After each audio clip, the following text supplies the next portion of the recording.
अस्सलाम वालेकुम रहमतुल्लाह दोस्तों। अच्छा जी, वो मिसाल सुनी थी हमने कि शेर की एक दिन की ज़िंदगी गीदड़ की हज़ारों साल की ज़िंदगी से बेहतर होती है।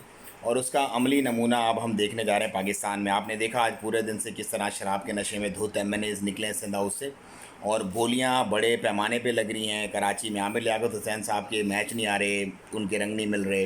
राजा रियाज साहब पंजाब में गन डाल के बैठे हुए, सबको सब दिख रहा है। मतलब किस तरह पैसा चल रहा है, किस तरह एमएनएज़ बिक रहे हैं, सारे मामला चल रहे हैं। लेकिन ये एंड नहीं है, ये शुरुआत है। मैं देख रहा था यार, इतना आराम से इमरान खान स्मूथली जा रहा है, सारे मामला मुल्क के अच्छे चल रहे हैं, ये कैसे हो रहा है? नहीं भाई, जो चेंज आती है ना रियल, उसके लिए कुर्बानियाँ देनी पड़ती हैं। उसके लिए कुछ ना कुछ ऐसा होता है कि जो आपको पता चलता है कि कुछ चेंज आ रहा है। अब ये जो तहरीक अदम एतमाद आएगी, इसके बाद कोई मसला नहीं है। साल सिर्फ और बचा है, क्योंकि 3.5 साल तकरीबन हो गए, और एक साल तो आखिरी वाला वैसे इलेक्शन का होता है, 6 महीने। ये जितने भी एमएनएस बिक रहे हैं, एमपीएस बिक रहे हैं, इनकी आवाम इनके साथ क्या कुत्तेवाली करेगी वो आप देखना।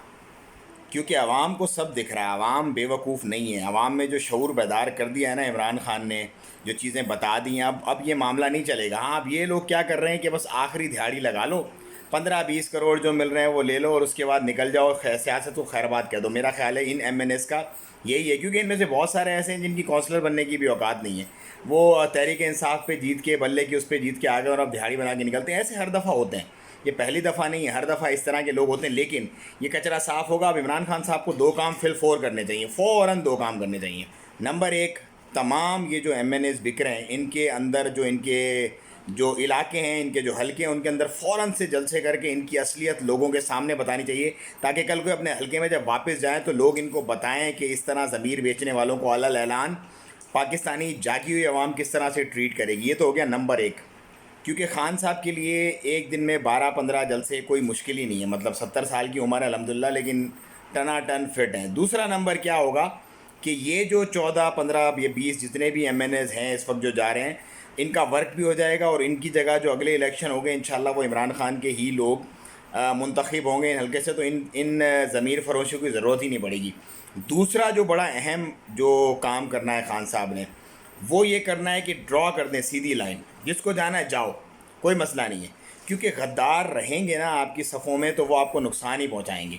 उनके साथ उनकी बातों में झुक के, जो दो बैसाखियाँ हैं एमक्यूएम और काफ लीग, उनको भी बोलो let them go, no problem.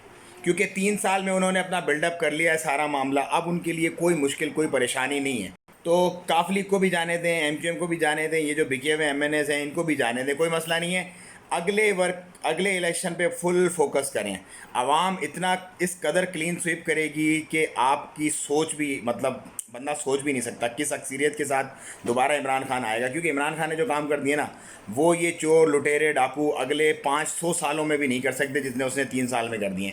तो खान साहब, शेर अकेला ही होता है, बाकी गीदड़ दूसरे जंगली जानवर आगे पीछे घूमते रहते हैं। टेंशन नहीं लेनी, परेशान नहीं होना, आवाम आपके साथ है खान साहब।